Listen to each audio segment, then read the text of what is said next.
As far back as I can remember, I always wanted to be a gangster. Feel my elements in it, better than medicine. No lie, I'm better off dead again. But while I'm here, I'll set the record straight. Let's settle it. Or better yet, sever a pound of flesh and give me that I want it bad. Let's forget about the lives that you're taking. Hold the minds left forsaken while you on island vacations. Private planes in the basement, hangars of secret locations. I still hate you if you hadn't took my planet and raped it. How Christianity has been co-opted. Oh no. Uh-oh. This episode is made Hold me back, boys. Hold me back. possible by Brilliant. Be among the first 200 to sign up using the link below and get 20% off your annual premium subscription. I shouldn't say it. I'm going to say something I probably shouldn't say. I'm gonna say Conservatives something are I probably Christian. shouldn't say. Christians are conservative. Sure. At least that's probably what you and millions of Americans instinctively think when religion and politics come up together. To be fair, when people think of Christianity and politics in America, it's usually because of the Republican Party. Topics like abortion, LGBTQ rights, and religion in public spaces are key battlegrounds for Republicans, and are almost always top issues for Christian voters. For years, the Republican Party has worked very hard to make sure that when you think of a controversial religious topic, they are the party on the Christian side. But why is that the case? In this episode, we'll explore the origins of the link between conservatism and Christianity, and consider how religion can be used in a more positive, progressive way that actually reflects the radical egalitarianism of Jesus. Holy fuck. I'm about to go off. Holy fuck. It's segment time, boys. Oh, man. Let's get it. Let's fucking go, dude. Let's jump you in. fucking If idiot. you live in the United States, it's pretty easy to make the assumption that Christianity has always been a conservative thing. But has it really? Literally, yes. You might be surprised to learn I would that be no. shocked. Please. Where is your evidence? Let's go. It's only been since the 80s that Christianity has been so strongly associated with conservatism. I thought he would at least go back to like Middle Ages or something. They're like the founding of They go, oh, Christianity was actually founded on a lot of egalitarian liberal ideology. Like, okay, maybe you have me. I'm not gonna pretend I have the complete knowledge of the intentions behind the founding of Christianity. I only have limited understanding of that. But in the 1980s, bro, come on, dude. Come on. I mean, I guess between them, yes, the modern Republican Party was formed in the 80s, so its alignment with Christians only began when the party as it stands today exists. But conservatism as like a global concept, as in conservatives not just in America, conservatives are always religiously fundamentalist. They always want to conserve the traditions of their religious fundamentalism. Like, the fuck are you talking about, guy? If he doesn't make that distinction, I swear to God, I'm going to turn this video around right now. The teachings of Jesus were interpreted and implemented in a pretty socialist way. No. The early church and Christian founding figures like Basil of Caesarea and John Chrysostom lived according to what we would now consider socialist principles. The common ownership of yes, veneration of a monarchical god is very socialist, dude. Yeah, okay. Yeah. Property, the community providing for the needy, and criticism of those who hoarded wealth from labor. See, this is why I say communists are mentally ill, because communism in practice is no different than monarchy. It's just good monarchy. It's just like, yeah, we'll just have some really powerful body and they'll equally distribute everything, the kingdom of heaven on earth, you know, like that is what communists in their fucking deluded, smog-filled brains think is a good world to live in. Me, believer in freedom and democracy, on the other hand, think that sounds fucking stupid. Even if you had Jesus Christ himself back on the throne of the world, who's gonna be his son? Who's going to take power from him and then have the ability to turn it back into hell? Make it worse than human life has ever been before. Oh, God, I think I actually respect Christian conservatives because at least they're honest. At least they're like, yes, I am a Christian, thus I am a conservative. These are the things I believe in. This is the world I want to create. But these fucking the second thought, I think I've heard this guy's name before, but these fucking libtards, dude. These dumbass cheese-brained idiots. The way they just like play defense for Christianity, which is again a monarchical religion, a religion that believes in a hierarchy and kingdom of heaven, and they want to bring that to earth, which I don't want to live under a king, please, thank you. Oh man, I'm not even 2 minutes in. Oh boy, I'm riled up. I shouldn't say it. I'm going to say something I probably shouldn't say.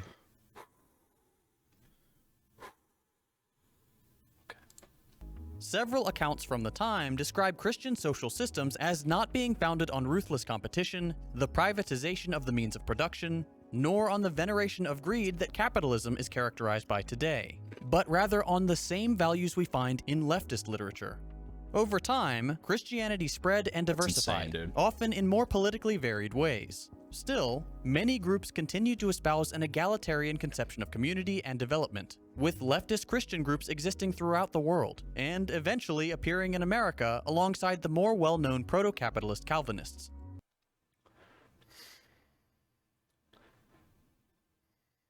Again, how can you be a socialist? Someone who I'll call myself a socialist. I'll say I'm a socialist. I think it's a pretty broad term. I think there's a lot of room to move around in there. I don't feel too locked down by it. I'll say that I believe in socialist principles. I think socialism isn't a form of government.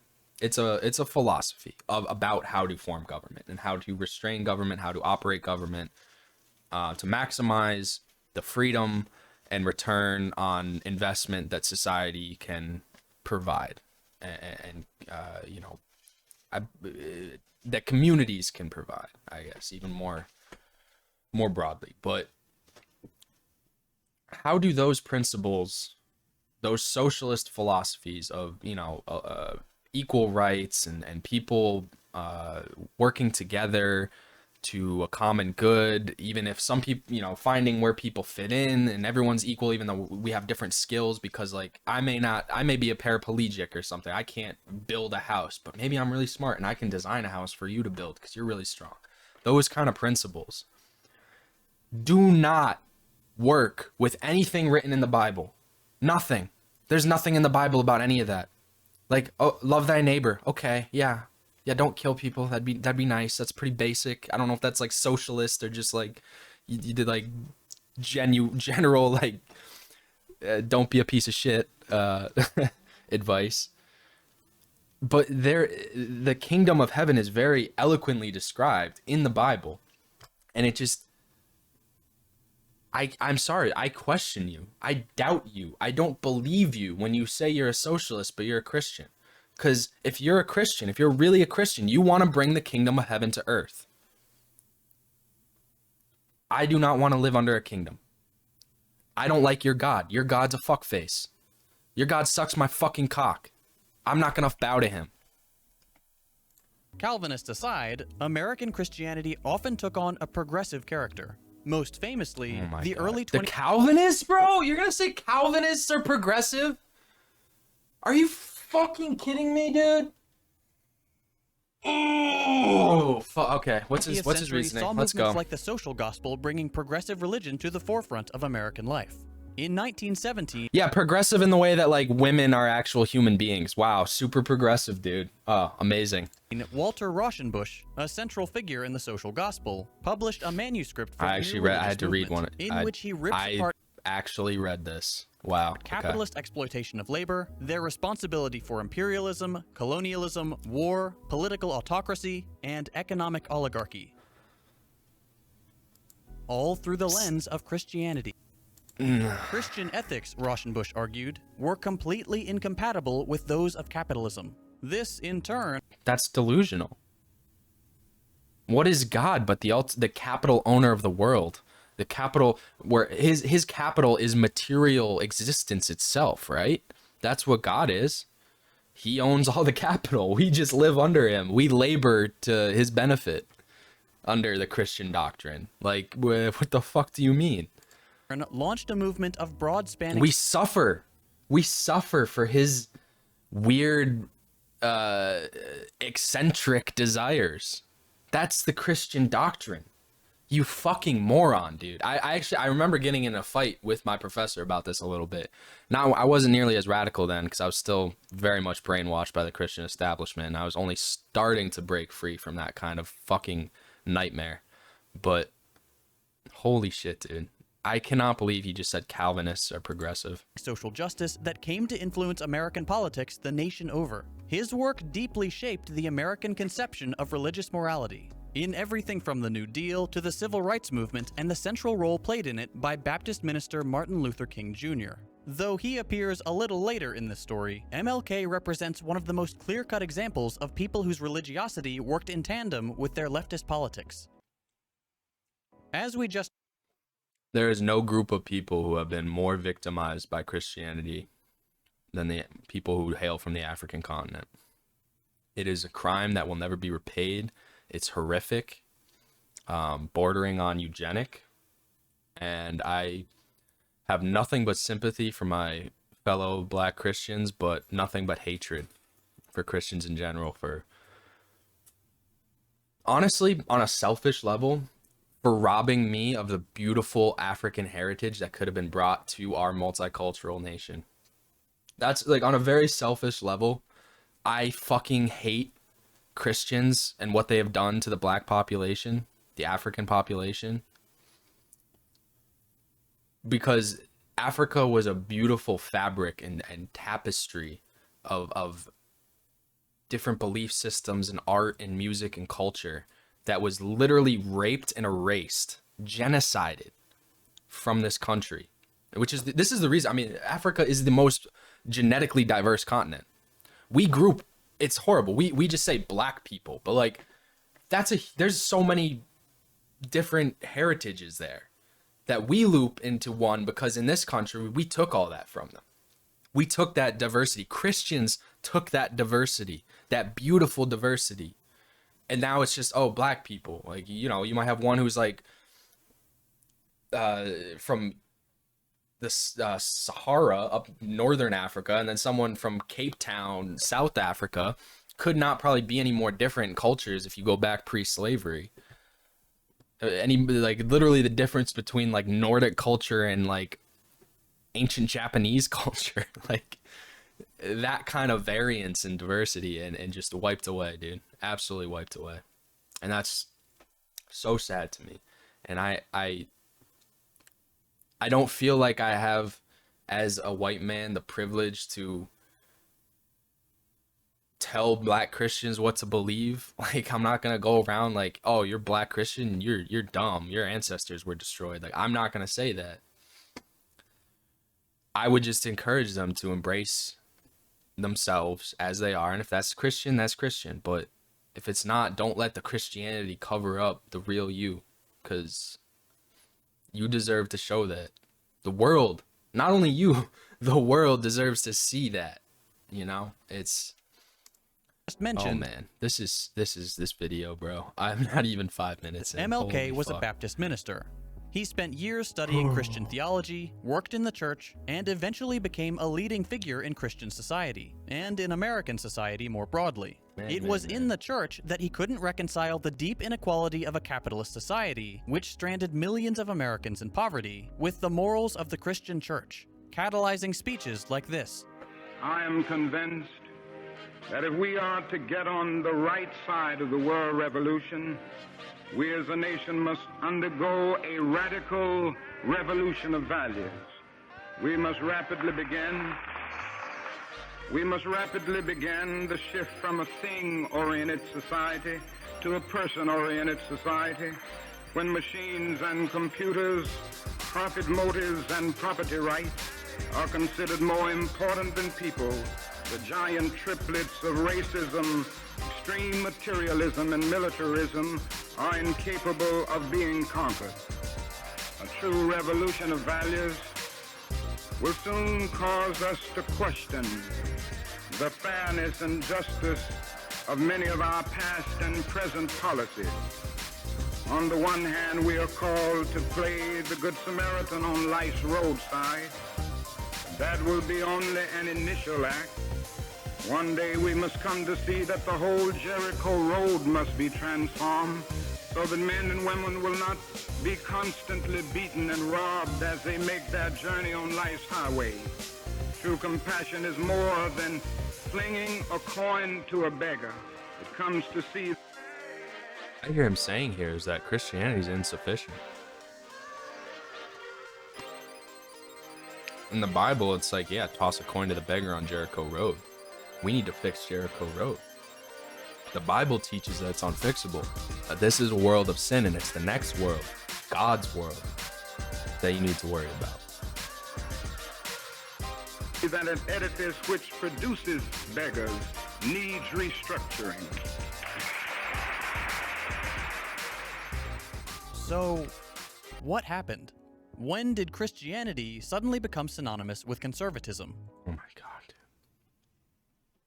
Let's go back to the 1920s. For starters, higher criticism, sometimes called historical criticism, began gaining traction in German academic circles. I can't look at it. No, these comments are going to literally give me an aneurysm. I can't do it. This might seem obscure, but the movement rapidly spread. Higher criticism was centered on questioning the inerrancy and infallibility of the Bible as a singular text. Scholars started asking more profound questions about the Bible, like when was it written, by whom, and how soon after the events that it relates. The answers were not always in line with what Christians had been hearing at church. Essentially, these were the kinds of questions that started creating fissures among Protestants between those who saw the Bible as infallible and rejected any critique or critical observation of its nature. So Christians, Jesus, fuck, this is it. This is the dividing line. People who actually follow the Bible versus the real Christians who question the Bible. Like, what, are you out of your fucking mind, dude? Are you insane? Like, who is this guy? He has 1.1, almost 1.2 million followers. Is he a lunatic? Is this parody? Is he recording this at the mental institution that he's locked away in? Like, is this therapy for him? I don't understand. Always in line with what Christians had been hearing at church. Essentially, these were the kinds of questions that started creating fissures among Protestants between those who saw the Bible as infallible and rejected any critique or critical observation of its nature, and those who integrated emerging science into their faith. People who reject the faith but are just so weak-chinned, spineless heap motherfuckers who are like, oh wait, yeah, none of this makes sense. This is really dumb, actually. But I have nothing else to believe, and I'm just such an existential fucking mess. And my life has been so full of trauma and rape at the hands of white Christians that I have to hold on to the only thing in my life that had any meaning and any force, and that's Christianity. So I'm questioning it.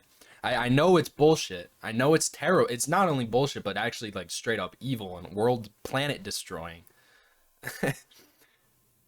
But I have to hold on to it for dear life because I'm such a fucking pathetic, weak-willed person that if I throw myself into the existential abyss, I will never recover. So I'm gonna hold on to Christianity, but I'll just add a few like tweaks to it because I know that it's stupid. Particularly as Darwin's theory of evolution began being taught in public schools. It all came to a head in what became known as the Scopes monkey trial. In this historic legal case, high school teacher John T. Scopes was accused by the state of Tennessee of teaching the theory of evolution, thereby denying the biblical origins of man in a public school classroom, something which the state had outlawed earlier that year in 1925. This case blew up, attracting attention from media all over the country in what became the battle between fundamentalist Christians, who held on to creationism, and modernist Christians, who integrated scientific progress into their faith. Scopes lost the case, but it didn't matter. The schism between the progressive, mainline Protestants and the conservative, white evangelical Protestants was complete. Most importantly, the trial pushed conservative evangelicals into mass media. Up to that point, conservative Christians largely saw themselves as losing the war of hearts and minds, with progressive policies and progressive Christians alike growing in number and influence around the country. The trial showed them it didn't have to be that way. They could increase their influence beyond the physical walls of the church. enter Amy Semple McPherson and her conservative Christian media. Born in October 1890, McPherson got her first exposure to Christian fame when she publicly questioned the validity of evolution as a high schooler. This public gesture garnered the attention of her native Canada and its burgeoning anti-evolution movement, setting her along a pretty unique path for her time: conservative Christian celebrity. Not long after her first brush with fame, McPherson began evangelizing and eventually moved to Los Angeles. There, among the Hollywood crowd, McPherson tapped into her power as a charismatic speaker and soon after into the growing power of radio. McPherson chained together sermons with magazines, plays, and most importantly, radio shows, garnering massive audiences in Hollywood and around the country. It's hard to overstate the power that McPherson's sermons had on conservative Christianity. Not only did she practically create the concept of televangelism, her fame simultaneously brought about the first American megachurch, bringing in tens of thousands to a new era of Christianity, all the while knotting together conservatism with the more typically progressive faith. This was very apparent in McPherson's sermons, in which she often painted an America under attack by foreign forces, immigration, evolution, and, most terrifying of all, the growing atheistic, godless communist movement taking root domestically and abroad. In McPherson's sermons, the United States was enshrined as the last bastion of faith on the planet, and it was the duty of American Christians to defend their faith against the spread of what they perceived to be an amoral system of belief not founded on the Word of God. Specifically, McPherson warned her audience of what she believed to be the ultimate goal of communism: overthrowing the US government and, in the process, destroying its supposed Christian roots. The United States, she believed, had been uniquely blessed by God for its Protestant piety, for which it had been rewarded with prosperity and relative domestic peace. A communist attack would upend this blessing, and so McPherson desperately fought to ensure it would never— I mean, she's not wrong. She's right. Christians should be fucking afraid, yeah. come to America. Around this time, American patriotism became firmly entangled with Christianity, They're out of here, bro. They're like the Neanderthals. Like, we got to get them the fuck out. with evangelists in McPherson's circle saying that acts like refusing to salute the American flag were not only unpatriotic, They're literally holding us back. but also somehow unchristian. Immigration, too, became tangled in this imagery. Older, whiter, more Protestant immigrants were God's seen white. as good and The assimilated Christian into God the is a fabric white of the man. United If States. you don't know that, you're a whereas fucking the new, moron, dude. non-white, oftentimes Jewish immigrants brought with them anti-American and anti-Christian communist and atheist values. All the way back in the 1940s, McPherson's sermons sounded exactly like the Trumpist rhetoric we see today. In a speech that crystallized this new era where patriotism, xenophobia, anti-Semitism, conservatism, and Christianity merged, McPherson said, "If they do not like our Constitution, if they do not like the Bible of America, and the fact that this is a Christian nation born and steeped in Christianity, we can escort them to the waters and say, goodbye. Wrong. Go back to your own land. Wrong. No hard feelings, but we won't have Wrong. you here." At this point, the story is picked up by several other charismatic Christians. Billy Graham, Oral Roberts, Pat Robertson, and Jerry Falwell are some of the most well-known examples of people who grew up on the McPherson brand of Christianity and used a new medium, television, Literal to carry the terrorists. message of Christian nationalism even further into the 20th century, cementing the role of televangelism in the American landscape. At this point, and as with many topics in American history, it's impossible to avoid the impact of the Cold War and the Reagan years. In 1979, just 1 year before Reagan was elected, Jerry Falwell, one of the most influential televangelists, created the moral majority. We'll get to what that is in a second. Around this time, evangelicals started growing in socioeconomic power and, most importantly for Republicans, voting power. Evangelical churches grew, as did the fortunes of their members, until eventually, evangelicals made up a third of the American adult population. Rallied around the speeches of massively popular televangelists, evangelicals began to see their involvement in politics as a divine necessity. But voting for conservatives and leading single-issue campaigns began to look small compared to the power evangelicals were beginning to amass, prompting Robertson, another famous televangelist, to announce in 1979 that I'm gonna say it. And No, I shouldn't say it. I'm going to say something. I shouldn't say it, but I'm gonna say it. Everything people believe about the Jews, all the like crazy like anti-Semitic Jew hysteria is actually true about the Christians. There, I said it. They run every institution. They hold all meaningful power in the world. We live under their hegemony. We live under Christian hegemony, like dog money. And I mean, I don't believe in Hitler's solution to the problem of the real problem of Christians that he applied to Jews as a Christian, which he was. But I do think it's a real problem. They have an extraordinary amount of power and they're fucking psychotic and they want to destroy all the things that I like in humanity. They want to remove from humanity. So there, I said it. I fucking said it there. What are you gonna do about it, huh? Come and get me. We have, together with the Protestants and the Debate Catholics, me, bro. enough Debate me. votes to run the country. And when the people say, we've had enough, we are going to take over.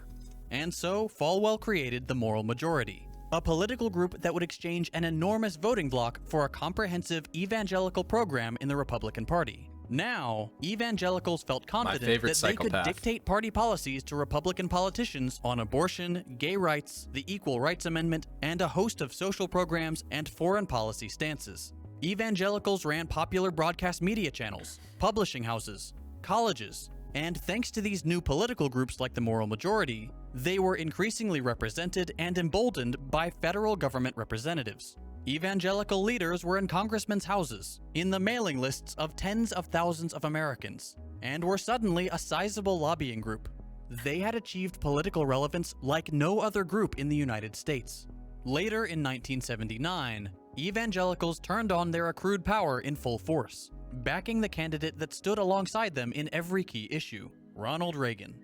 I won't spend too long on the results since you probably already know about them, but the evangelical-backed Reagan presidency gave rise to privatization, tax cuts for the wealthy, massive increases in military spending, environmental deregulation, pro-segregation politics, the disastrous war on drugs. Do people think it's a coincidence that the religious group that believes in like an apocalyptic end to this sinful world that we suffer through are the same ones trying to poison the earth and turn it into an apocalyptic hellscape that they foretell in their holy books?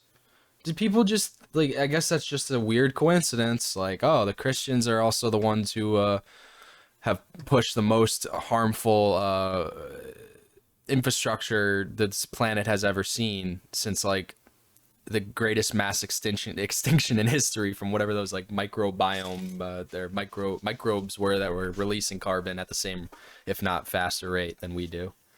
I guess a lot of people just don't even, there's no connection there, I guess. I don't know. Like, to me, it's so obvious. It's like, oh yeah, the people who believe in that are making it happen. What do you know? Like, yeah, they believe that the world will end in fire, and they're lighting the world on fire. Curious. It's probably nothing.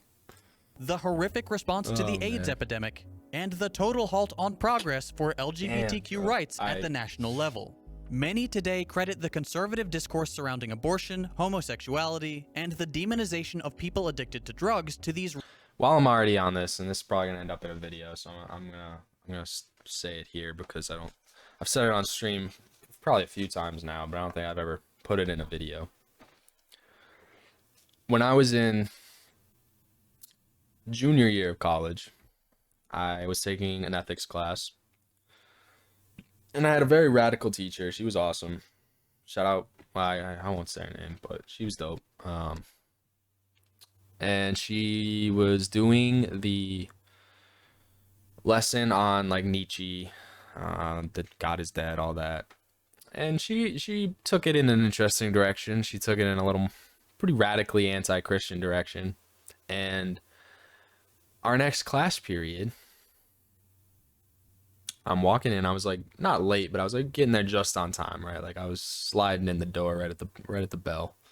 And I got stopped. I was like at the door, and the professor was at the door, and she was talking to a lady in like priest robes. I'm like, okay, that's weird. And so the funny thing that happened was I was walking in. I was just gonna try and slide by, like, just excuse me, you know, like just go sit down. And she held her hand up, and she was like, wait. So I just kind of stood there, and I don't know if the other woman even like noticed me, or because I was kind of like behind her. She was like, you know, if I was facing the door, professor was standing in the door facing me, and the woman she was talking to was like kind of to the side. And, like, she probably saw me, but I just kind of waited there because she had told me to wait. And I got to hear a little bit of the conversation. Now, I don't remember it word for word, but it was something along the lines of like, oh, so you're, you know, I had a lesson plan for today, my professor was saying, and you know, oh, so you're kind of just taking over the class today.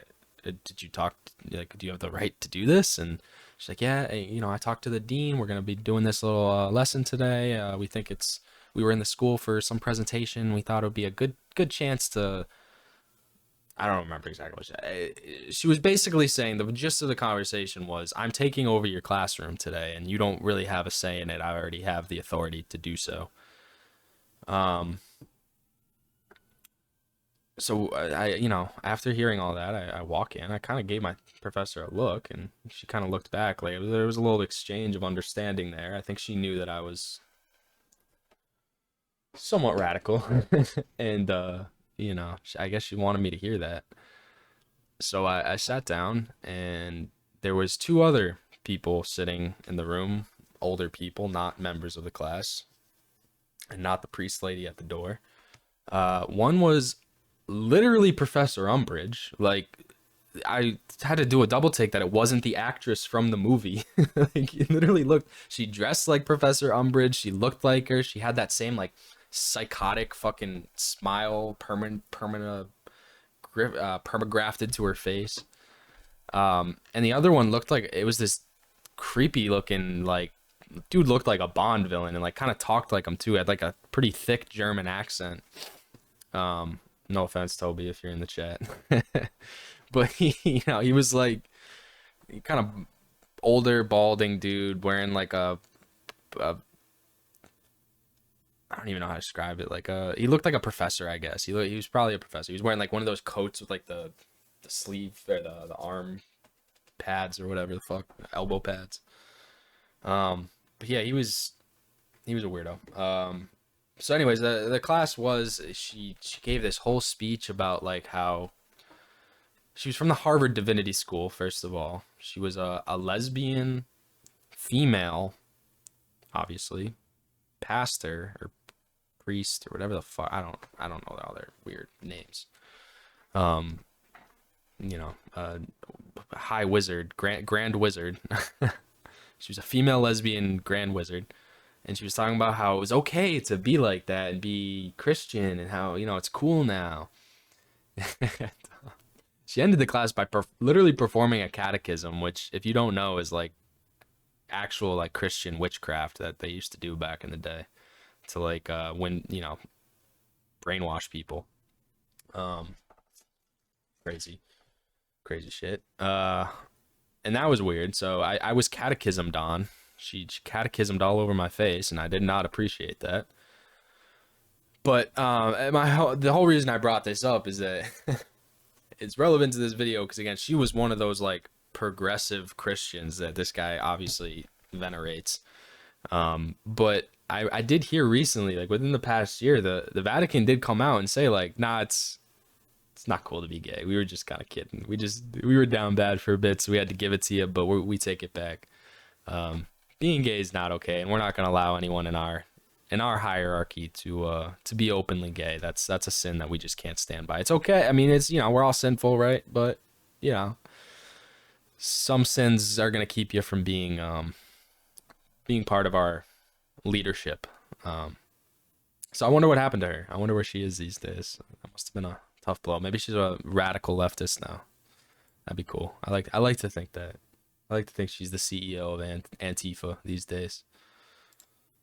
Reagan era politics. That was a huge like sidetrack, but I just wanted to get that on video. I didn't even tell it that good. It's been 4 years now, so 4 years. Damn, I'm getting so fucking old, dude. Christ. Politics and the central Jesus. influence of early conservative evangelicals. During this same time period, mainline, progressive, and leftist Christians saw declining numbers all over the country. The cumulative effects of the Red Scare, the Cold War, and a community with a less narrowly defined identity, and thus a more loosely held together community, meant that the Christian left became more and more obscured in politics and society as a whole, leaving an open field for evangelicals and conservative Christians in which to dominate the American political game. Fast forward a bit and I cannot stress this enough. There is no such thing as a Christian left. Okay? I'm going to say it one more time without the claps, not be as obnoxious. There is no such thing as a Christian left. If you are a Christian, you are a conservative. You are not on the left. I don't care if you want Medicare for all. I don't care if you want social program expansion. You are not on the left. The left is incompatible with the kingdom of heaven. Incompatible with the hierarchy. If you have some weird, obscure interpretation of Christianity that is so far removed from actually anything that's in the Bible or that actual Christians believe, well, and you're just calling yourself a Christian, you're like, well, I have my own relationship with God, actually, and God is actually a socialist. Then you're just delusional, dude. That's fine, you have your own beliefs. I encourage you to have your own beliefs. But don't have your own beliefs that are actually good and then call them something bad like Christianity. Like, you are supporting, that's like, what if I just, instead of walkabout, what if I had ISIS all over my stream? What if I was ISIS IS 999? And there was a little ISIS with a little spinning logo. The path to ISIS. Join us on Instagram, IceTube, Ice Talk. And I was like, no. I don't like ISIS. No, I don't like that ISIS. Like I'm like the good. Like I think jihad is actually giving people blowjobs. I think everyone should be given free blowjobs all the time. That's the ISIS I believe in. It's like, okay, dude. You would think I was a crazy person, right? If I was flying the ISIS flag on my stream, but I was like, no. You don't understand. I have a personal relationship with ISIS, okay? My ISIS actually believes in Medicare for all. And when I say kill all the infidels, I mean kill them being sick, because when you're only an infidel when you're sick, so we need Medicare for all to kill the infidels by providing medical service to sick people. Like, all right, great, that's a good thing. I want Medicare for all too, but I'm not fucking ISIS. All right, like, Jesus Christ, dude. Although Bill Clinton's victory represented a small setback for the evangelical Lose movement, my mind, dude. the ensuing That was the best thing that ever happened to them. What are you talking? That was the destruction of the Democratic Party. That was the end of the left. That was the end of, like, oh, all Democrats are communists. That was like, no, Democrats are just Republicans who aren't racist. Wow. Okay. All right. This guy is high as fuck, dude. I'm not high enough to compete with this man. I need to take another bong rip. This dude's way too high for me to even, like, I can't hear him right now. He's speaking at a frequency that is unhearable, unaudible to my ears. Inaudible. That's the word. I can't even think right now. My brain is putty. This man has turned my brain to putty. Whew. Gassed up, bro. George W. Bush and eventually Donald Trump proved that a mobilized, motivated, and united electorate could importantly sway elections in favor of conservative candidates with highly religious social policies. I mean, Clinton is literally the guy who made it. The only difference between the Republicans and the Democrats is that the Republicans are actually Christian and they, like, fully embrace Christianity. That's the only difference. I mean, Democrats still kind of do, but, like, a little more limp wristly. It's like, that's the only difference between the two parties. Like, do you want the party that's, like, radically Christian, or the party that, like, just makes it okay to be Christian? It makes it not ISIS to be Christian. Like, and talking points. Now, God white conservative damn. evangelicals are firmly settled in the American political landscape and exert tremendous power on the policies and posturing from the Republicans we see today. That brings us to the present. Over 46% of Americans are Protestant, and more broadly, some 70% of Americans identify as Christian. Republicans rapidly go after the evangelical vote, a group that today makes up about 1 in 4 Americans, but is overrepresented in elections, accounting for between 30 and 40% of the vote in 2020. In the last 2 presidential elections, a whopping 75 to 80% of that white evangelical vote went to Donald Trump. So, what do things look like on the left? For starters, the Christian left is seeing somewhat of a revival. Christian leftist organizations like Christians for Socialism and the Institute for Christian Socialism have gained popularity in the wake of the Trump presidency as socialism as a whole trends upward. It is also impossible to ignore the Democratic base of black Christian voters who regularly ensure Democratic victories and stand in stark contrast with the white evangelical vote. On the international stage, political parties on the left frequently embrace a Christian tradition in harmony with leftist or otherwise progressive politics. My disgust is immeasurable. In many cases, Christian groups have defended progressive legislation here in the States, like in 2014, when the United Church of Christ sued the state of North Carolina to defend same-sex marriage on the grounds of religious freedom. It's important to understand that the elected officials you see yelling the loudest about Christian morality are usually the worst representatives of the faith, and often don't believe a word of it themselves. The most obvious example is Donald Trump, a man who, What do you until mean? launching his campaign for the presidency, did not make any attempt to pretend he was even remotely religious, and only adopted evangelical language to secure that large and vital Republican voting bloc. But Republicans aren't the only...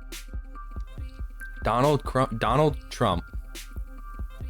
I almost called him Donald Crump because I was thinking Jesus Christ. Donald Crump is Jesus. 100%. He is the return of the Son of God to earth. I say that with all confidence. 100%. He is a sinner. Yes. Are we not all sinners? He's a sinner, but he is ordained by God to bring the kingdom of heaven to earth. And if he has to sin along the way to do that, well, God damn it, he's gonna sin. But he's sinning for God. Okay? He's nailing himself to the cross. They throw slings and arrows at him. He wears a crown of thorns. All right? The media, the vicious anti-Christ media, hold him in contempt. The fundamental misunderstanding that dudes like this make is that Christianity wants to encourage morality instead of justify immorality. They see the fact that they can say like this thing is moral, this thing's amoral, or whatever. No, it's not about that. It's not about the arbitrary set of values that a bunch of pig fuckers wrote about when they were poisoned off lead decanters, okay? It's nothing to do with that. It's a philosophical framework, a spiritual framework that venerates power for power's sake and excuses the sins, the immorality of its followers, as long as they give all their glory to God.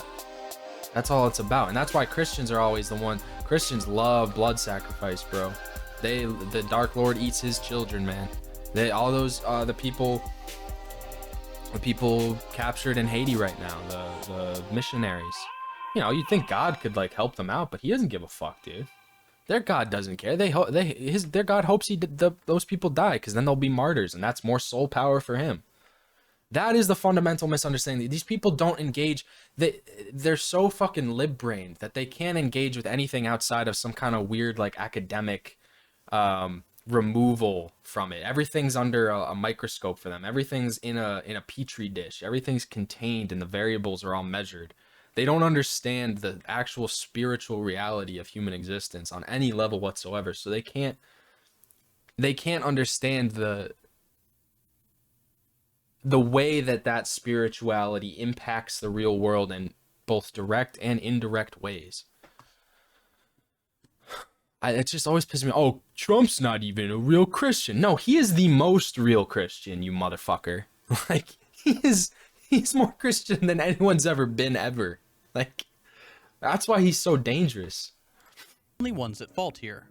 There are plenty of Democratic politicians who make a point of reminding people that they're Christians, Yeah, despite very really helpful, few, if dude. any, elected Legitimizing. officials fighting for legislation that would actually help the poor, the sick, the elderly, or any of the cast aside and forgotten groups that Jesus called his followers to care for. In fact, these politicians often ignore the will of the people when it comes to things like universal healthcare or ending homelessness, things that have overwhelming support and are clearly more in line with their supposed Christian values than the corporate handouts they so. Jesus also said, obey your father, obey your leaders, your betters. If you're a slave, obey your master. I guess that doesn't. He also said maybe help poor people sometimes, so I guess he's a socialist. So frequently produce. No matter who you are, religious or not, it's important to realize how a few key figures in the white American evangelical movement have taken a religion with a rich history of egalitarian values and convinced us that its only legitimate avenue in politics is through a platform that preaches hyper-individualism, greed, siding with massive corporations, and hatred of the poor. In spite of the... Again, another total lib misconception that individuality is a Christian value. Yeah, for the leaders maybe, for the chosen, for the special, but everyone else is just a sheep, bro. That's what Jesus was. He was the herder. He was here to herd the sheep. So Jesus, yeah, he's an individual, but you're not. They showed an evangelical sermon, one of those big events, and they showed not I but Christ or something like that, or what did it say? It was I was thinking of it at the time. I was like, wow, that's really collectivist. I thought about bringing it up then, but I was like, well, I'm gotten sidetracked enough. Hold on, where was it? Where the fuck was it? Come on.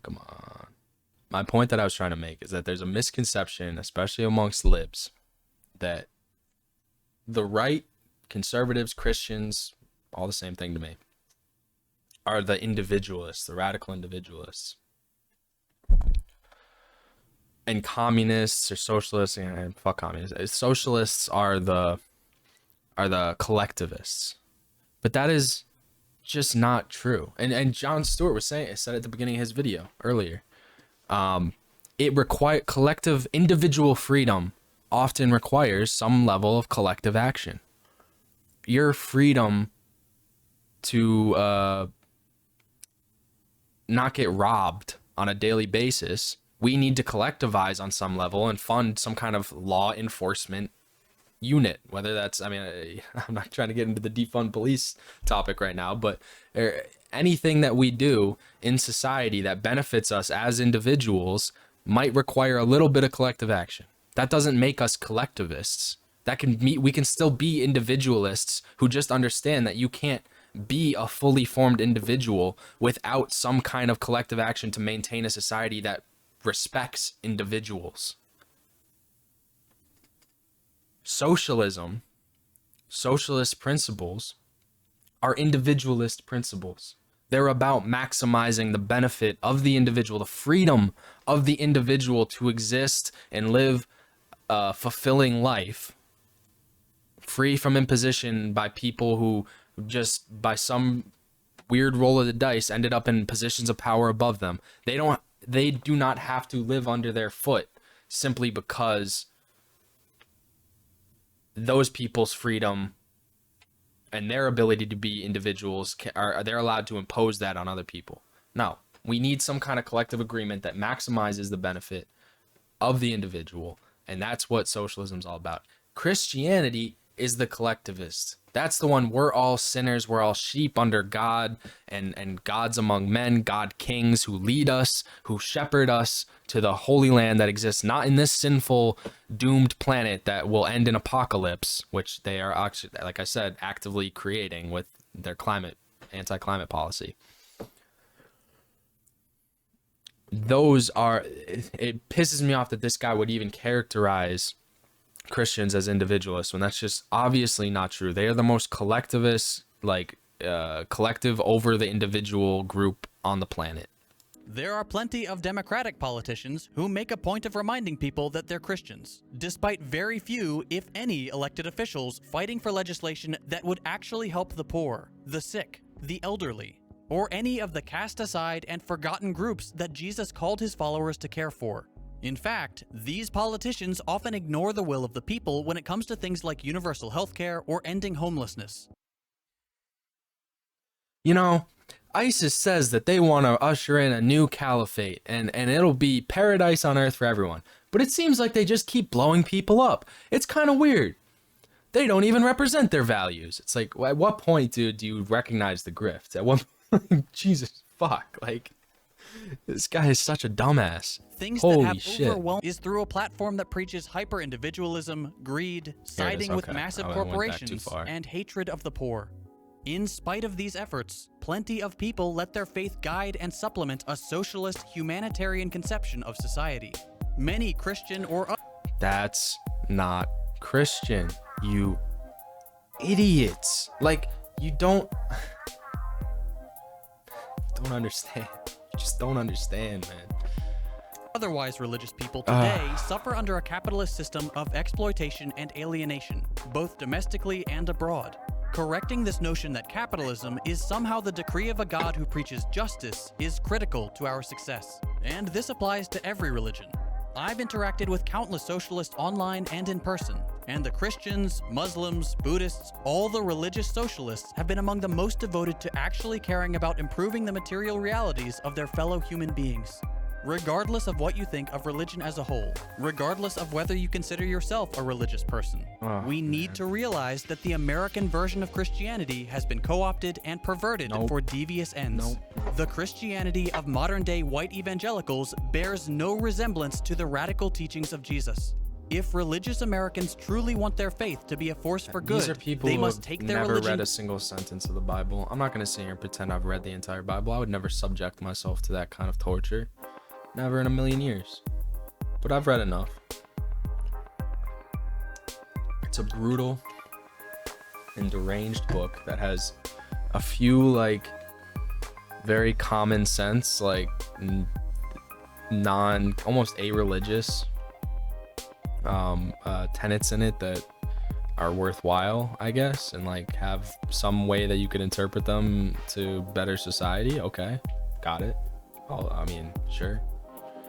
If it didn't have any of that, it would it probably wouldn't get to where it was. You know, it needs to have something in it that has some level of power and truth. But overall, again, it's not a book telling how to be moral. It's a book telling how to be immoral and get away with it in society, and how to lead the world to an apocalyptic end, because that's how the Bible ends. The Bible ends in hellfire. And that's where we're heading, and I don't think that's a coincidence. back from those who have turned it into a weapon of evil. One thing I try to stress in my videos is the importance of continually improving ourselves. You ad. Shut the fuck up, dude. God damn. You sicko.